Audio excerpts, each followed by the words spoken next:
na mo sunod nga dawaton ang ibugtong anak. Nga wala, matawo pag-usab sa ani tubig sa espiritu. Ang sa gingon rin matawo pag-usab kay di siya makakita sa pultahan.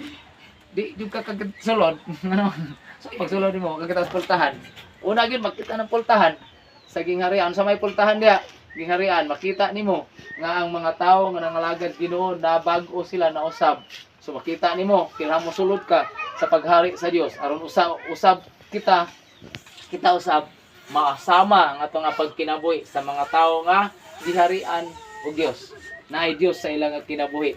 Muna nga sa ato nga kinabuhi suon nga kinahanglan nga ato nang masinati mabatunan kay ang matag usa kinahanglan nga mosunod sa lakang unsay gikinahanglan nga himuon diya sa ato nga kinabuhi. Kay unsa di ay kita ang buhing simbahan. Unsay gingon simbahan, unsay ta simbahan man.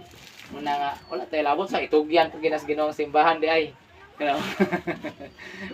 Kita ang buhing simbahan. So kita man ang buhing simbahan, kinahanglan nga walay buling kuno, kunot ug mansa ug bisan unsang apan.